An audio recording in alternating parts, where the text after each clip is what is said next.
बिस्मिल्लाहिर्रहमानिर्रहीम। आप सब दोस्तों को मेरी तरफ से सलाम अर्ज है।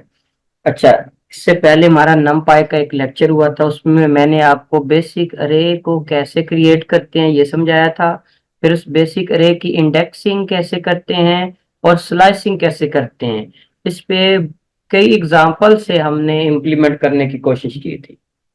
आज के हमारे इस लेक्चर में अगेन हम क्या करेंगे, एक बेसिक अरे को कैसे क्रिएट करते हैं और लास्ट जो हमने पढ़ा था उसके अलावा और कौन कौन से मेथड्स हैं बेसिक अरे को क्रिएट करने के, वो सारे ही हमने समझ लेने हैं। ओके जी, are you ready? Good. Okay जी, how to create a basic array. अब मैं अरे को कैसे क्रिएट करते हैं ये बताता हूँ। सबसे पहले पिछला ही मैं मेथड रिपीट करता हूँ। पिछले मेथड में मैंने बताया था लिस्ट से कैसे अरे क्रिएट करनी है। तो सिंपली आप एक लिस्ट ले लें, 1 2 3 4 5।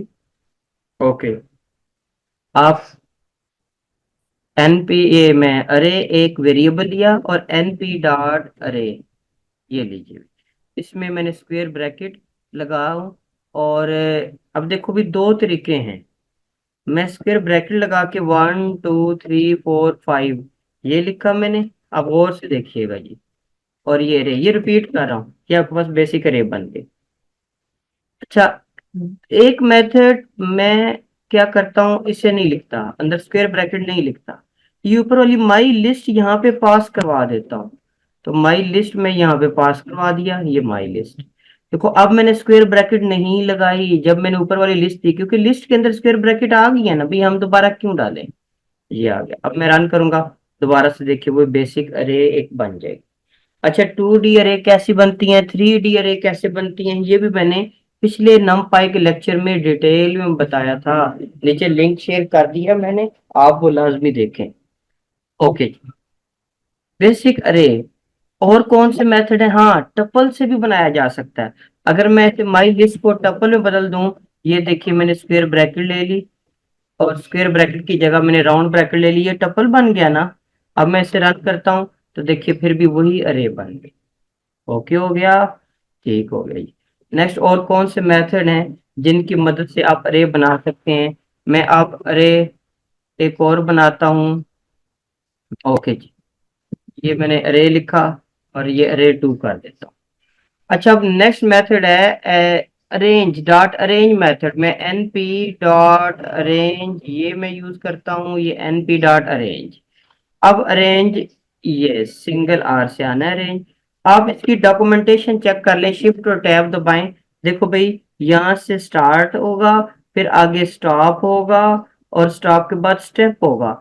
आप जरा गौर करें, स्टार्ट स्टॉप और स्टेप सब के साथ ब्रैकेट्स लगी हुई हैं, लेकिन एक ब्रैकेट का सीक्वेंस अपोजिट चल रहा है। देखो, स्टार्ट के बाद स्टॉप, स्टॉप के साथ ब्रैकेट अपोजिट लगी है, बैक स्टॉप की तरफ है। इसका मतलब क्या होता है, ऐसी नोटेशन का मतलब होता है स्टॉप वाला नंबर एक्सक्लूड होगा, शामिल नहीं होगा। अच्छा जी, तो यहाँ पे हम लिख लेते हैं, इसमें मैं 0 लिखता हूँ, 0 के बाद मैं यहाँ पे 5 लिख देता हूँ। तो 0 शामिल होगा पर 5 शामिल नहीं होगा भाई, याद रखना है। इसको कोई मैं नेम दे देता हूँ, अरे 2 का नाम दे देता हूँ। अब मैं अरे 2 लिख के इसे एंटर करने की कोशिश करता हूँ, तो देखते हैं भाई आता है क्या। कंट्रोल किया और ये अरेंज किया, देखो भाई ये रिजल्ट 4 तक आया है और 5 शामिल है और नहीं होया ना। अब देखो जी 5 शामिल नहीं होया। तो इस तरह आपने बेसिक अरे क्रिएट कर ली, कौन से, अरेंज के एक मेथड से। अगर मैं आगे स्टेप भी लिखता हूँ, ये देखो मैंने 2, अब 0 से 5 तक जाना है जबकि 5 शामिल नहीं है।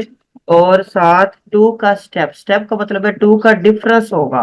अब मैं अगर इसे रन करता हूँ तो ये देखो भी क्या, 0 2 और 4 आगे, 2 2 का डिफरेंस है। और कौन सा मेथड है अरे क्रिएट करने का, देखो भाई मैं अब अरे 3 लिख दिया मैंने। अरे 3 के अंदर अब मैं अगर जीरो का एक अरे बनाना है जिसमें सिर्फ 0 आए, तो अब क्या होगा, मैं एनपी डॉट बिल्ट इन है जीरोस। ठीक है, बिल्ट इन इसमें क्या है भाई, जीरोस बिल्ट इन। तो ये आप इसकी डॉक्यूमेंटेशन चेक करें, शिफ्ट टैब दबाएं, ये देखो भी वो कहता है जीरोस बिल्ट इन है। सबसे पहले उसकी शेप लिखी है, भाई शेप मैं आपको अभी बताऊंगा थोड़ी देर बाद कि शेप क्या होती है। ओके जी, उसके बाद शेप के अलावा आप कोई डाटा टाइप होगा वो फ्लोट के तौर पर आ सकता है, ये रिजल्ट इसका फ्लोट आएगा। मैं इसकी शेप लिखता हूँ। शेप का मतलब क्या होता है, पिछले लेक्चर में मैंने आपको एक्सिस बताया था, कितने एक्सिस होंगे, वो एक्सिस इसकी शेप कहलाती है। यानी एक एक्सिस होगा, दो एक्सिस हो गए, तीन एक्सिस होंगे, वो इसकी शेप होगी। तो मैं यहाँ पे 3 लिखता हूँ। कितनी बार एक ही डिजिट लिखा ना, तो अब मैं लिखता हूँ ये अरे 3, एंटर किया, देखो भाई 3 डाटा पॉइंट्स इसके अंदर आ गए, और इसकी शेप में 3 डाटा पॉइंट्स हैं, और कितने एक्सिस हैं, एक ही एक्सिस। ठीक है, अब मैं अगर इसकी शेप चेंज करता हूँ, मैं इसमें 2 भी कर देता हूँ। अब ये क्या है, 3 रोज और 2 कॉलम है, 3 रोज और 2 कॉलम है। अब मैं इसे रन करूंगा तो रन नहीं होगा। सर क्यों नहीं होगा, होगा क्यों नहीं होगा? ओके जी, मैं इसकी डॉग स्ट्रिंग चेक करता हूँ, वहां से देखते हैं क्यों नहीं रन हुआ। तो यहाँ पर आप देखिए, इसकी शेप में हमें किस तरह का डाटा चाहिए, यहाँ के लिखा होगा, ये देखिए। वो कहता है शेप या तो इंटीजर होनी चाहिए या टप्पल होनी चाहिए, इंटीजर्स का टप्पल होना चाहिए। तो ये देखो भाई, अब जब मैंने 3 और 2 लगाया तो इसे टप्पल, ये राउंड ब्रैकेट टप्पल के लिए नहीं है, ये तो जीरोस मेथड की है ना।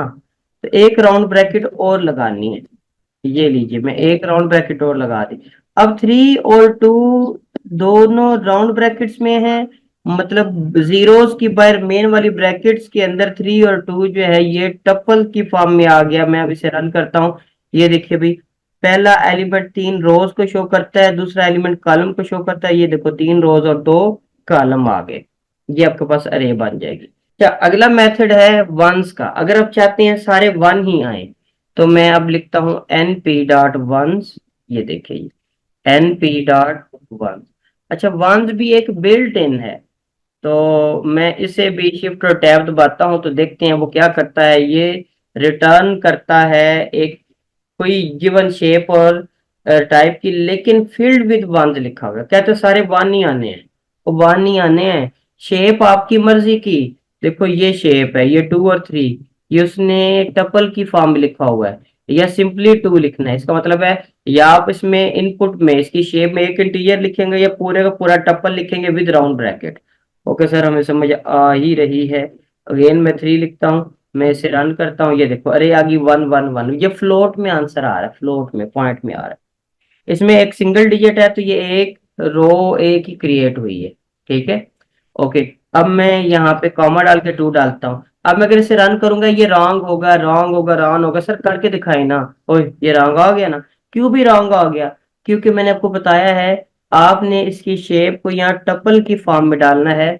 लीजिए आप यहाँ पे इसे टप्पल में लिखिए, अब देखिए करेक्ट हो गया। तो सिर्फ और सिर्फ वंस आ गए। ओके जी, अब आप अरे को और किस तरह की अरे आ सकती हैं वो हम देखते हैं। एक है बहुत ज्यादा यूज होने वाला मेथड, उसे हम कहते हैं लिन स्पेस। तो मैं एनपी में से लिन स्पेस का मेथड निकालता हूं, ये लिन स्पेस। आप जरा इसकी डॉग स्ट्रिंग चेक करें। देखो भाई, ये लिन स्पेस में स्टार्ट आता है, फिर स्टॉप आता है।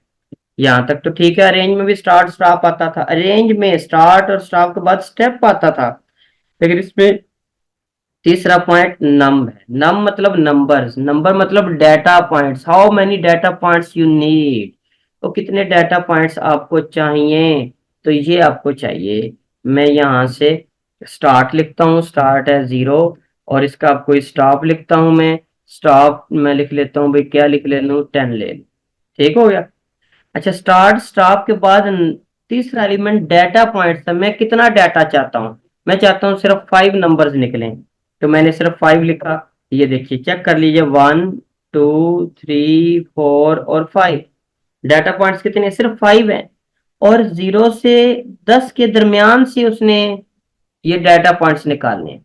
मैं इसमें से 6 निकालता हूँ। अब कितने डाटा पॉइंट्स होने चाहिए, और 6 होने चाहिए, उनका साइज 6 होना चाहिए ना। मैं रन करता हूँ, ये देखो भाई, 0 2 4 6 8 10 कितने हो गए, 6 1 2 3 4 5 6 8। अगर मैं क्या करता हूँ, मैं 10 ही डाटा पॉइंट्स लेना चाहता हूँ, मैं कहता हूँ 0 से 10 के दरमियान में से कोई 10 वैल्यूज निकलें, तो ये देखो 0 से लेकर 10 तक उसने खुद से ही 10 वैल्यू। सर क्या मैं 10 से ज्यादा ले सकता हूँ? ये देखो 10 और 10। ओके, ये मैं चेक कर दे। ये लीजिए मैंने 20 कर दिया। 20, 20 डाटा पॉइंट्स या। हाँ जी, 0 से 10, ये देखो 0 से शुरू हो रहा है 10 तक। इसके दरमियान में से टोटल डाटा पॉइंट्स 20 नंबर्स, ये 20 कोई फ्लोट निकले हैं। तो लिन स्पेस की मदद से आप अपनी मर्जी से अरे क्रिएट कर सकते हैं। सर एक और मेथड भी होता है अरे क्रिएट करने का, वो कौन सा होता है मैं बताऊंगा। np.i, ये आई क्या है सर? ये आंख है, आंख किसी ने रखी हुई है। np.i कैसे होगा? लीजिए जी, np.i देखते हैं। आई की शेप मैं अगर 2 लिखता हूँ, तो मैं रन करता हूँ, फिर हम इसको डिस्कस करते हैं। ये देखो, आपने जिनने मैथमेटिक्स पढ़ा हुआ है उन्होंने देखा है एक आइडेंटिटी मैट्रिक्स होता है। तो पढ़िया सी ना, आइडेंटिटी मैट्रिक्स होता है, आइडेंटिटी मैट्रिक्स होता है। तो ये देखो भाई, I1010, इसके डायगोनल में 1 आ रहा है, ये जो फर्स्ट डायगोनल शुरू हो रहा है। तो ये आइडेंटिटी मैट्रिक्स है। आप जरा इसकी शिफ्ट टैब देख के बताते हैं क्या करता है। ओके जी, np.i में n, आप इसकी शेप में n और m इसकी शेप बन सकती है। ओके जी, आपने n डाला, डाटा पॉइंट्स डाले, ओके डाल दिए। अब मैंने यहाँ पे क्या आ रहा है, एक और k आ रहा है, कहता है बाय डिफॉल्ट k 0। ये k क्या बड़ा है? आप यहाँ पे चेक करें, के इंटीजर है। सर इस इंटीजर ने क्या करना है? भाई देखो, ये शो करता है इंडेक्स ऑफ द डायगोनल। क्या सर, क्या क्या मतलब है इंडेक्स ऑफ द डायगोनल? क्या डायगोनल का भी इंडेक्स होता है? हाँ होता है ना। अभी डायगोनल कहाँ से शुरू हो रहा है भाई? पहले एलिमेंट से शुरू हो रहा है, ये देखो 0। और 1 का डायगोनल कहाँ से शुरू हो रहा है? ये इसका इंडेक्स 0 है। फिर ये 0, अगला जो 0 है इसका इंडेक्स क्या 1 है। तो डायगोनल यानी 1 कहाँ से शुरू हो रहा है? ये शुरू हो रहा है 0 वाले इंडेक्स से, यानी पहले नंबर वाले इंडेक्स पे। अब आप देखें, ये 2 और 2, ये मैंने इसके रोज और कॉलम लिखे हैं। अब उसके बाद मैं एक और 1 लिख देता हूँ। अब मैं इसे रन करता हूँ। ये देखिए, आप बताइए भाई डायगोनल कहाँ से शुरू हुआ? मैंने ये के लिखा हुआ है, तीसरा एलिमेंट के index of the diagonal, diagonal ने कहाँ से शुरू होना है? ये देखो यहाँ से तो नहीं शुरू हुआ 0, हाँ 1 यहाँ से शुरू हुआ है। आपको अभी पता नहीं चल रहा होगा, मैं इसका ना शेप बढ़ाता हूँ, मैं इसकी 3x3 करता हूँ। अब जरा देखिएगा, अब आपको क्लियर समझ आ जाएगी। ये देखो भाई, आमतौर पर डायगोनल यहाँ से शुरू हो जाता है 0 पहले वाले एलिमेंट से, लेकिन नहीं हुआ ना, क्योंकि डायगोनल का इंडेक्स मैंने क्या कर दिया, 1 कर दिया ना। तो ये 0 है और ये इंडेक्स 1 है। और अगर इंडेक्स की नहीं समझ आ रही, पिछले नमपाई के लेक्चर को समझें।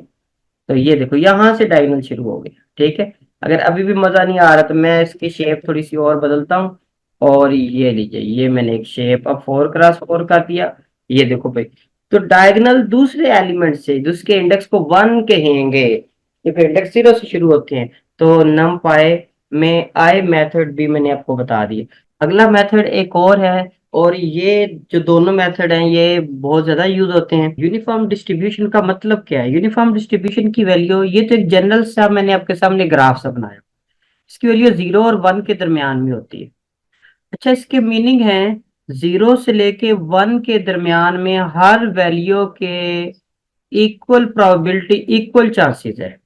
जब आप इसका फंक्शन रन करेंगे नमपाई में, तो 0 और 1 के दरमियान में जितने भी नंबर्स हैं फ्लोट में, पॉइंट में आएंगे, हर एक की इक्वल प्रोबेबिलिटी है कि वो स्क्रीन के ऊपर आए जब आप कोड रन करेंगे।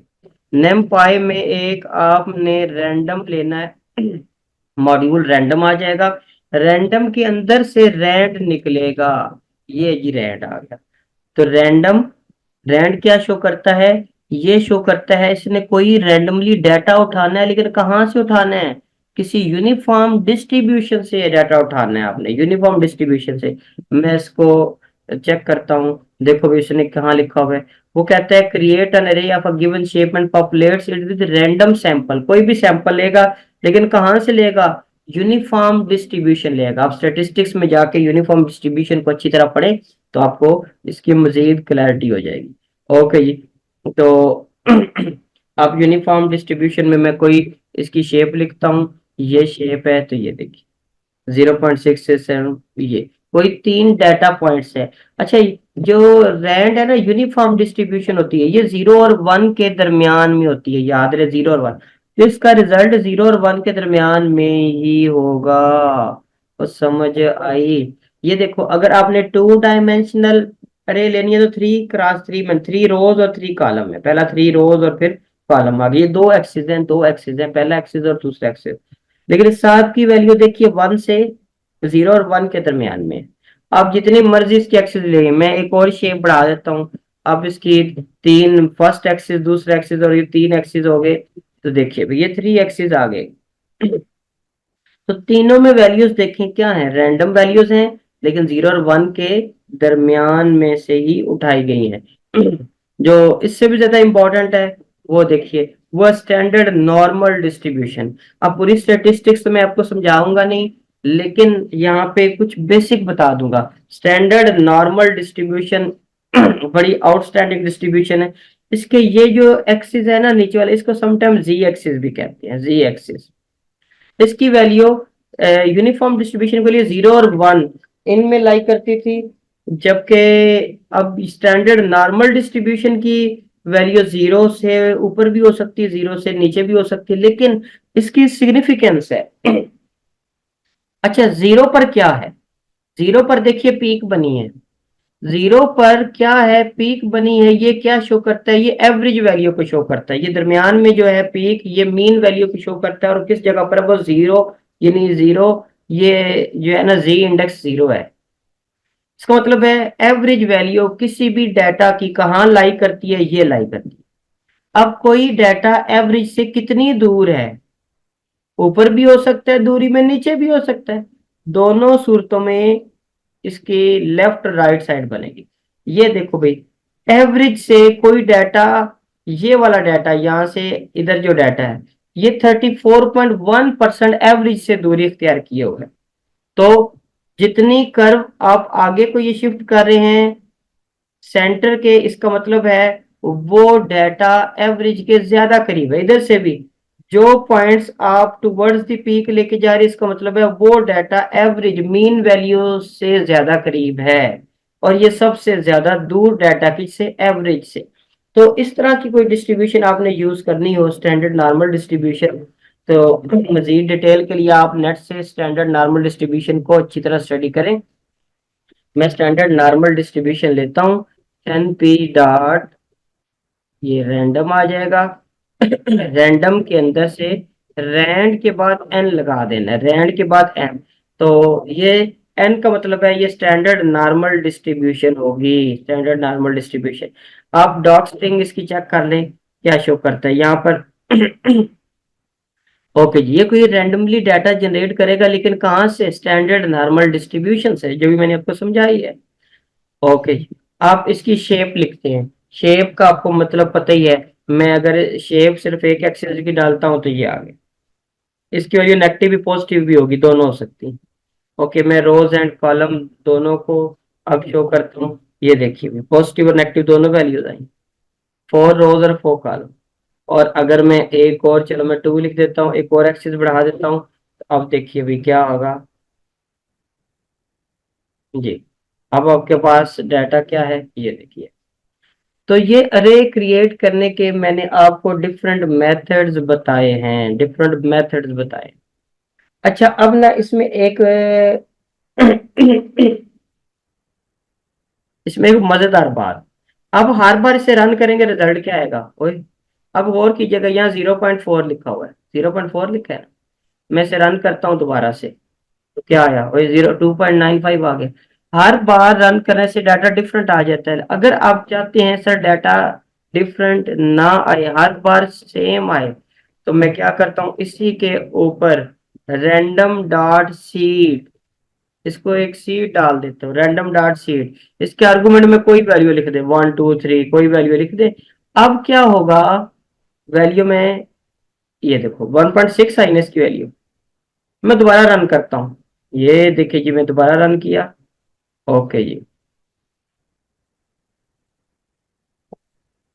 है चेंज ही नहीं हुई यार, ये क्या बात हुई, 1.6। अच्छा, मैं फिर रन करता हूँ, कोई गलती हुई होगी। जितनी बार मर्जी रन करो, डाटा नहीं चेंज होना।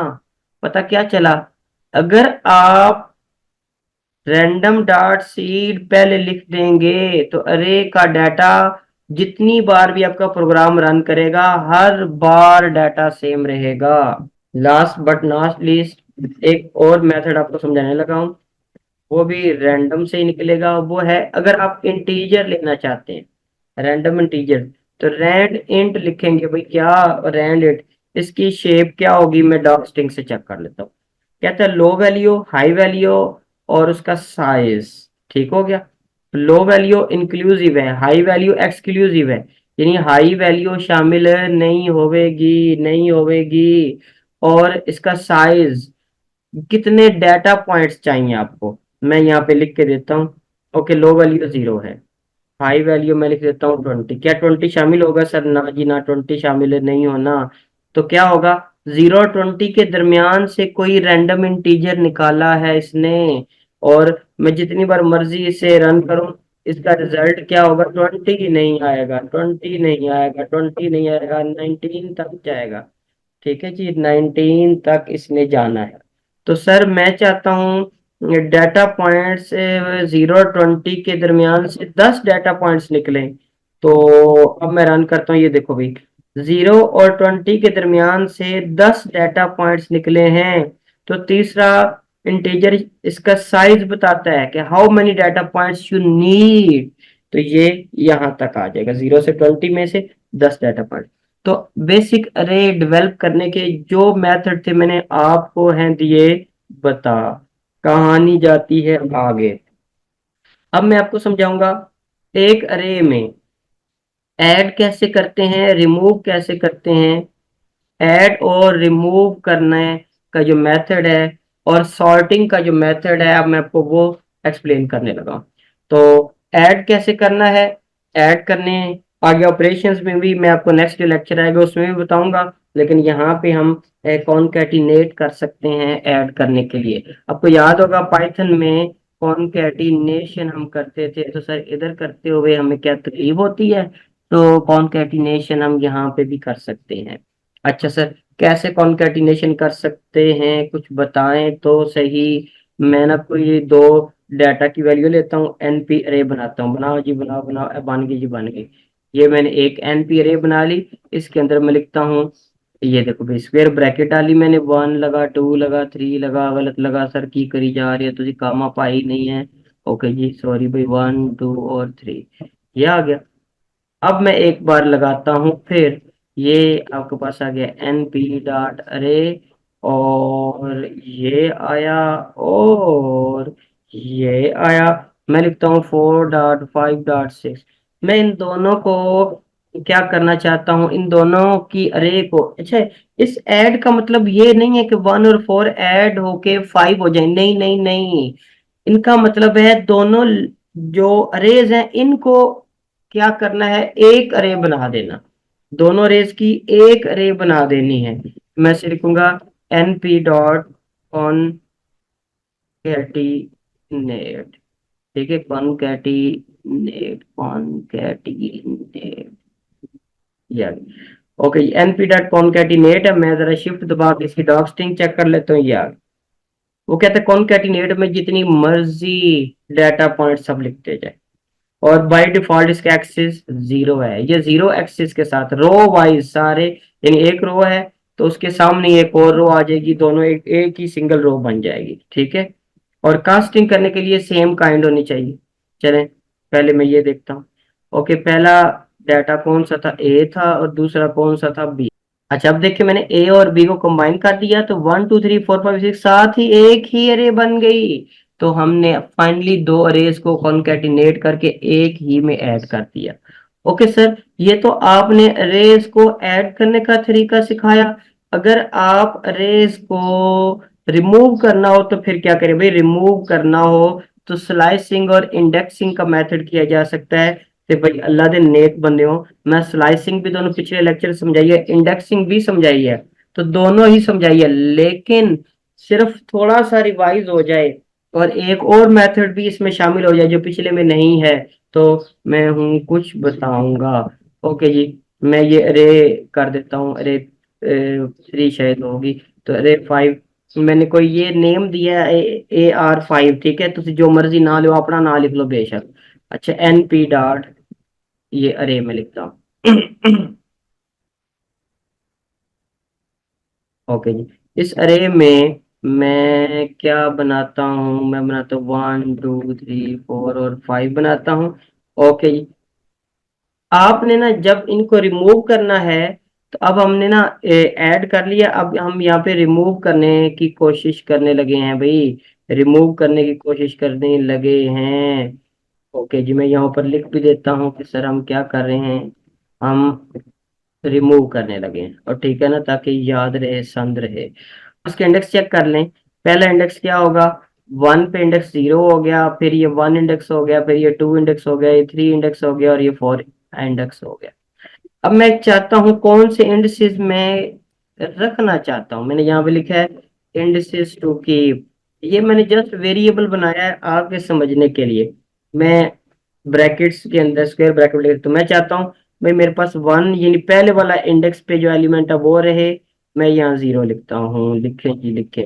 मैं चाहता हूँ मेरे पास ये वाला इंडेक्स भी रहे, ये कौन सा, 0 1, और ये 2 का इंडेक्स, ये 2 एक और ले लिए। मैं चाहता हूँ 0 1 2 3 4, 4 वाला इंडेक्स भी रहे, तो ये 4। मैं इन इंडिसेस को रखना चाहता हूँ। ओके, अब और से देखिएगा, मैं अब इस इंडेक्स को कैसे निकाल देता हूँ। मैंने ये ऊपर वाली अरे लिखनी है, ये जो ऊपर अरे है, अरे के साथ 5 लिखा हुआ है, तो नाम का बड़ा ख्याल रखना है, अरे 5। अरे 5 में मैंने क्या रखना है, सर मैंने ये रखने हैं इंडिसेस टू कीप, तो इसके अंदर से मैं पास कर दूंगा इंडिसेस टू कीप। ये लीजिए, अब मैं रिजल्ट को शो करता हूँ। ये देखिए, 0 2 और 4, ये वाले इंडेक्स, 0 पे 1 था, 1 आया, 2 पे 0 1, और 2 पे 3 था, 3 आया, और 4 के ऊपर 5 था और 5 आया। ठीक है जी, तो 1 3 और 5 आ गए। अच्छा सर, कोई और मेथड है तो वो भी बता दें आप। ओके जी, एक और मेथड भी आपको बता देते हैं। मैं ऊपर वाली डाटा यूज करूंगा, ये अरे 5 का ही डाटा यूज करूंगा, ठीक हो गया। ओके जी, ये मैंने लिखा है इंडिसेस टू कीप, जो मैं रखना चाहता था। अब मैं एक बिल्ट इन मेथड यूज करूंगा, np dot delete. Built in क्या होगा, np डॉट डिलीट, ये मेथड यूज करूंगा, np डॉट डिलीट। ओके जी, np डॉट डिलीट। मैं यहाँ पे लिखता हूँ, डिलीट ने डिलीट करना है, डिलीट कर देना। मैं क्या डिलीट करना चाहता हूँ, इंस्टेंस टू रिमूव। लीजिए जी, जो रिमूव करनी है मैं वो इंस्टेंस लिखता हूँ। तो मैं चाहता हूँ भाई कौन सी रिमूव करूँ, मैं ना इस अरे 5 से रिमूव करूँ। मैं चाहता हूँ पहली दो रिमूव हो जाएं, पहली दो रिमूव हो जाएं। यहाँ पे मैंने रखा था जो कीप, ये दो अलग डिफरेंट स्टाइल है, डिफरेंट मेथड से हम एक ही काम कर रहे हैं। यहाँ पे मैंने लिखा था जो रखना चाहता हूँ वो मैंने लिया, या मैं चाहता हूँ जो रिमूव करना चाहता हूँ उनको डिलीट करूंगा। मैं चाहता हूँ सिर्फ पहले दो नंबर डिलीट हो, 0 इंडेक्स पे पड़ा है और 1 इंडेक्स पे 2 पड़ा हुआ है, तो मैं लिखता हूँ 0 और 1, ये मैं रिमूव करना चाहता हूँ। अब आपने बिल्ट इन मेथड एक है np डॉट डिलीट, ठीक है जी। आप ये डिलीट चेक कर सकते हैं, कहता कोई अरे आपने देनी है, और साथ एक्सेस भी लिख सकते हैं आप। ठीक है, अगर एक्सेस ज्यादा होंगे तो आप एक्सेस भी लिखेंगे। तो डॉट डिलीट में मैं अरे लिखूंगा, कौन सी अरे, अब भाई कौन सी अरे, जिसमें से डिलीट करना है, मैं अरे 5 है ना, तो सबसे पहले अरे 5 पास की, इसमें से डिलीट क्या करने हैं, और ये करने हैं ना इंडिसेस टू रिमूव। तो मैंने यहाँ पे लिखा इंडिसेस, और इंडिसेस टू रिमूव, ये आ गया। ओके जी, मैं अब इसे करता हूँ रन, और आता है, देखो भी कमाल हो गया। इंडिसेस टू रिमूव 0 और 1, पहले दो इंडेक्स रिमूव हो गए हैं। 1 भी रिमूव हो गया, ये 2 भी रिमूव हो गया, ये 3 4 5 बचा। तो जो रिमूव करने हैं हमने वो बाद में लिखने हैं इंडिसेस टू रिमूव, और पहले वो लिखेंगे जो ओरिजिनल अरे है, तो ये रिमूव हो जाएगा। तो अब उसके बाद इंडिसेस मैंने आपको क्या क्या सिखा दिया है, मैंने आपको रिमूव करने का तरीका भी सिखा दिया। अब और क्या रहता है, मैं जरा ऊपर से देख लूं, ये देखो। अब है सॉर्टिंग एलिमेंट्स, एलिमेंट्स को सॉर्ट करने का क्या तरीका है। सर बड़ा आसान नहीं है वो तो, हाँ है तो सही। ओके जी, मैं अब इसे सॉर्ट करता हूँ, सॉर्टिंग सॉर्टिंग सॉर्टिंग। सॉर्टिंग का मतलब क्या होता है, सॉर्टिंग का मतलब मैं क्यों बताऊं, भाई आपको नहीं पता। सॉर्टिंग का मतलब है आपने उसको इंक्रीजिंग या डिक्रीजिंग ऑर्डर के अंदर रखना है, इसे हम सॉर्ट कहते हैं। ओके जी, मैं कौन सा एक नए चलो रे बनाता हूँ, अरे एक और नई बनाता हूँ, अरे 7 np डॉट अरे, और इस अरे में मैं स्क्वायर ब्रैकेट लगा के कोई रैंडम नंबर पास करता हूँ, 9 0 6 8 3, फिर 7। अच्छा जी, फिर उसके बाद 2, फिर 3। अच्छा ये मैंने ना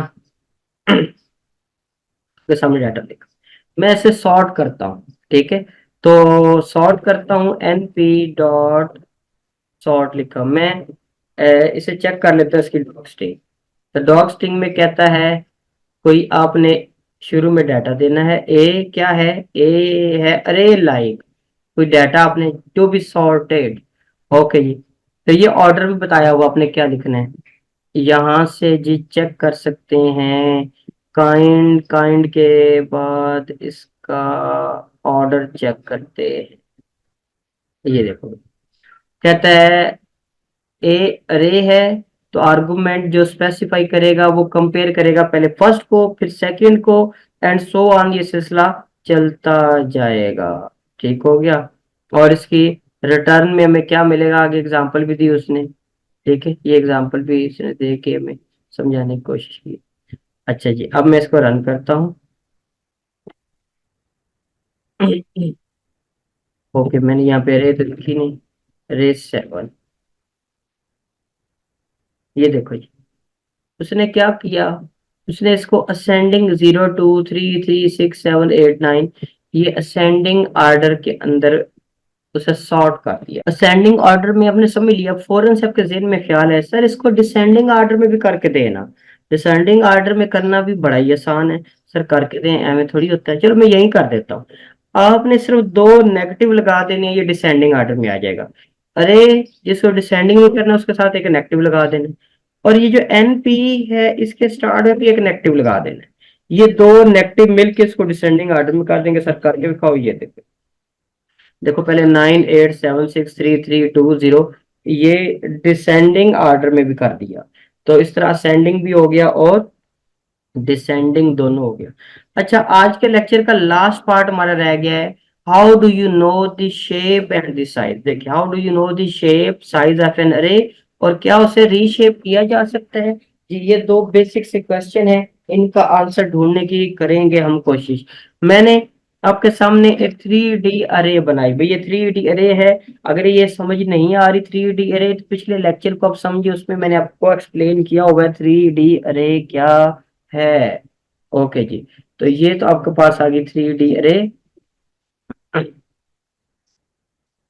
मैं ना इस 3D अरे में कौन कौन से नए मेथड आपको समझाएंगे, शेप साइज।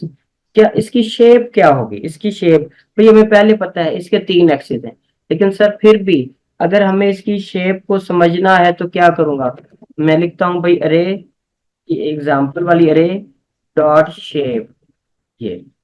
ओके जी, मैं इसे एंटर कर देता हूँ। वो देखो भाई, देखो क्या है, कहता है 3 2 और 4। फर्स्ट एक्सिस पे कितने एलिमेंट्स है, 3 है। ये पहला एलिमेंट, ये दूसरा एलिमेंट, ये तीसरा एलिमेंट। फर्स्ट एक्सिस पे 3 एलिमेंट, 3 लिखा हो। दूसरे में क्या शो होता है, रोज एंड कॉलम। अब रोज कितनी है, चेक करें भाई, पहले की रोज एक और एक, दो, दो रोज है। अच्छा जी, उसकी भी चेक कर ले कितनी रोज है, दो ही रोज है। इसकी भी चेक कर ले कितनी रोज है भाई, दो। याद रहे, इससे पहले वाले के बाद जो दूसरे वाला है ना, ये इंडिविजुअल मैट्रिक्स को डील कर रहा था, अलग अलग इंडिविजुअल मैट्रिक्स के अंदर क्या कहानी है। 4 का मतलब है क्या, कॉलम। देखो भी कितना कॉलम है, ये 0 एक कॉलम आ गया, फिर 1 दूसरा कॉलम है, ये तीसरा कॉलम, ये चौथा कॉलम, यहाँ पे भी चेक करें। 4 कॉलम, कॉलम ऊपर से नीचे हैं ये, 1 2 3 और ऊपर से नीचे 4। तो पता क्या चला, शेप हमें ऑलरेडी पता थी और हमने इससे पूछ भी ली। ओके, अब मैं ना यहीं पे इसका साइज बता देता हूँ।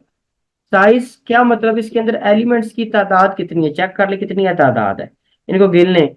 एक मैट्रिक्स में कितनी है, 8 है, और 3 मैट्रिक्स है, 24 आंसर आना चाहिए, और ये 24 रिजल्ट आ। तो हमने शेप और साइज।